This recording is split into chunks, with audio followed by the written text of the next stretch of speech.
ভাই কেমন আছে?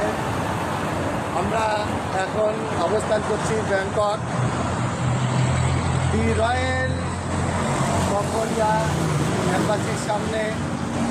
আর এই কম্বোডিয়া এম্বাসির সামনের দিকে আমি তানজির হোসেন পারভেজ আপনাদেরকে অনেক শুভেচ্ছা ও সালাম জানাই।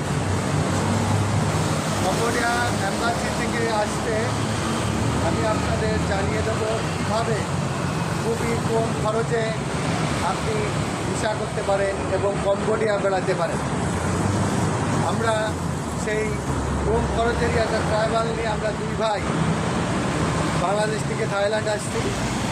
থাইল্যান্ড থেকে কম্বোডিয়া যাব, ইনশাল্লাহ কম্বোডিয়ার থেকে আবার থাইল্যান্ডে আসবো, তারপর ইনশাল্লাহ দেশে ফিরব। খুবই কম খরচে আমরা এটা করার চেষ্টা করছি। আমরা কম খরচে যাবো বিদায় এই ভিসাটা আমরা বাই রোডে করছি।